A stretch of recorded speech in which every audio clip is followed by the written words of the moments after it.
How's it going, everyone? My name is DestinyElement. Hope you guys are all doing well, and we are back with another Honkai Star Rail video for today, man. And today we're going to be talking about the two newest characters coming to Penacony, and that's Black Swan and Sparkle. So in this video, I kind of wanted to just highlight their kit, and more importantly, if you guys should be summoning for these characters. You know, we have a lot of characters coming in Penacony. We have Black Swan, we have Sparkle, we have Archeron, we have the one IPC dude, we have Sam, we have Firefly, we have Sunday. Like, there's a lot of characters, you know, and with all those characters as a free-to-play, it's hard to decide who you guys should summon for. So I'm just kind of here to offer my thoughts and opinions, and that's kind of all this is. But I will say, as a disclaimer, if there's any character that you've been saving for, or any character that you really like that you've been waiting for, please summon for them. You know, don't let me or any other YouTuber dissuade you from summoning for a character you really like, because at the end of the day, it's like, Honkai Star Rail is a really easy game,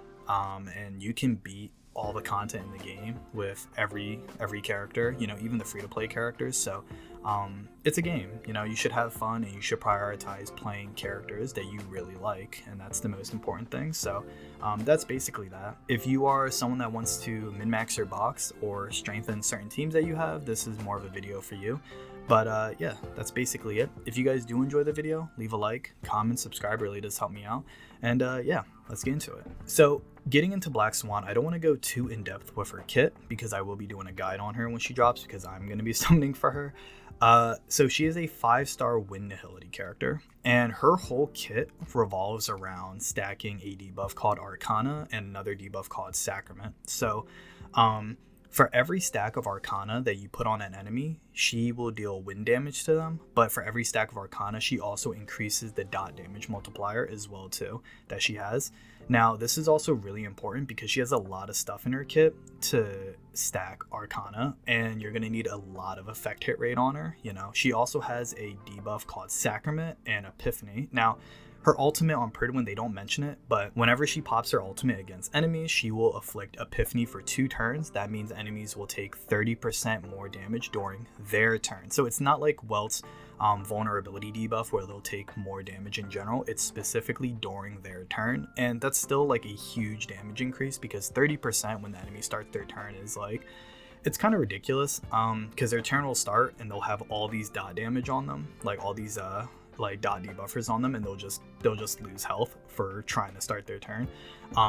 Now she does have another debuff called Sacrament. It's kind of hard to explain, but how it works is 1 stack of Sacrament is gonna basically count as a stack of bleed, wind sear, shock, and burn. So it's kind of like you're getting every dot in the game on one character. So there are certain talents that she has to increase her Sacrament stacks and to increase her dots. So I'm pretty sure if you were to ascend her, you can correct me in the comment section, but she can stack Sacrament 3 times, and at max stack it basically equates to having 12 dots on the enemy. So you basically have 3 stacks of shock, 3 stacks of burn, 3 stacks of bleed, 3 stacks of wind sear, and it's huge. It's such a huge damage increase, because not only do you get a chance to stack Arcana with her ultimate, with her skill, and with her basic attack, but every time the enemy takes dot damage, that dot individually has a chance to stack Arcana, and Arcana can stack 50 times, and that is, it's so much damage, man. It's so much damage. So in my opinion, if you are a person that does not have Sampo invested in, or maybe you don't like Sampo, if you are someone that loves using Kafka, if you are someone that doesn't have Blade, because in my opinion, yes, she works extremely well with Kafka and Sampo and Gwenevin on a dot team, but she also looks like she performs really well as just a solo debuffer, as a solo dot damage as well too. So if you need a win DPS, if you like running Kafka, if you like running Sampo and you want to run Sampo and Black Swan together, like overall, like, if you love the dot playstyle, I think she's a great summon. You know, for people that maybe don't have a lot of win DPSs on their account, she is a great sub DPS, but she's also a great support for Kafka as well too. So, and looking at her kit, she also seems pretty flexible and easy to build. You know, she is going to need a lot of effect hit rate, and I'm pretty sure you guys can correct me, she actually has a trace in her, or no, I think it's an ascension, but basically one of her ascensions make her scale with effect hit rate. So the more effect hit rate that she has, the more overall damage she'll deal as well too. So I think she gets a 72% damage buff based off of 60% of her effect hit rate. So you're gonna need about, I want to say, 150% effect hit rate. My math may be a little bit off, but basically you're just gonna run effect hit rate on her, speed boots, attack percent rope, and a wind damage orb. And you can probably get away with like a couple light cones on her. Besides her best in slot, you can probably just run Birds of Prey, the one with Sampo on it, at like super in position 5, and that would be like her best free to play option. Or if you want to use before the tutorial mission starts, like that's also a really great option as well too. She seems like a great character. She seems very versatile, and whether you're running her with Kafka or you're running her alone with another DPS, it's like she seems to have a lot of debuff support. She seems to have a lot of damage potential, and she just overall seems like a really fun character as well too. And this is the exact character that dot characters needed. You have a debuffer, you have a dot character that can apply every dot in the game onto multiple enemies. Not only that, she also has an AoE defense shred. Like the only character in the game that has a AoE defense shred is Pela, and that's with her ultimate. So granted, it's not as high as Pela, but having an AoE defense shred is still a great debuff to have. So overall, I really love her kit. I think she's a great character, and if you like any of the things that I said, I would probably say to summon for her. She seems like a really good character, and she seems like she'll be easy to build as well too, so I think that's important. Having a flexible, easy character to build is always nice. Moving on, however, we have Sparkle. So I love Sparkle. I think her design is absolutely amazing. It kind of reminds me of Hu Tao in a way, but like with the whole trickster and the brown hair, red eyes, and the flower. She's a really interesting character. Now, hot take, I will say this, I don't think she's a must summon. She is a Quantum Harmony character, and she is a phenomenal character. She is really good. She's amazing. Her whole kit revolves around using her skill and buffing an ally's crit damage based off of her crit damage, and then you also get a flat buff as well too. She also has a advanced action technique, so her skill advances allies' actions by 50%. And then her ultimate is the big selling point, where she will recover 4 skill points for your team, and your team can hold 7 skill points instead of 5. And then for every skill point that your team uses or that an ally uses, it buffs their overall damage, and it stacks 3 times. So this is really good. And her kit synergizes really well with DPSs that outspeed the rest of their team, or characters that need to use skill points. So the first character that comes to mind is Dan Heng, Imbibitor Lunae, obviously, because he uses 3 skill points every turn. And Sealy. Sealy is a very fast character, and there are times where Sealy will outspeed her team, and you want to use Sealy's skill. You want to use Sealy's skill every turn, and Sparkle is going to help conserve skill points with that. She also does have a talent. I don't know if they mention it down here. No, they don't. But so Sparkle has a ascension. I think it's ascension 4, but she has a trace, and she buffs the whole team's attack by 15%, but then she also buffs every ally's attack up to 30% for every quantum ally on the team. So for 1, 2, 3 quantum allies, you get like a 12, 18, or like 30% attack buff. So hypothetically, if you were to run mono quantum, you would get a 45% attack increase, and that's massive. 45%, like, you have a character that can give a 45% attack increase, can advance action by 50%, buffs crit damage. She's able to buff overall damage whenever allies use a skill point, and she also recovers skill points. Like, that's a very, very good character. In my opinion though, however, as good as Sparkle is, unless you are running Sealy as your main DPS, or unless you are running Dan Heng and Imbibitor Lunae, I don't necessarily see a reason to summon for her. Or if you don't have Bronya or Ranmei, if you are someone that doesn't have Bronya, if you are someone that missed out and didn't summon for Ranmei, if you are someone that doesn't want to use Tingyun or your other 4-star supports anymore, then yeah, absolutely. If you are lacking 5-star Harmony characters, absolutely summon for Sparkle.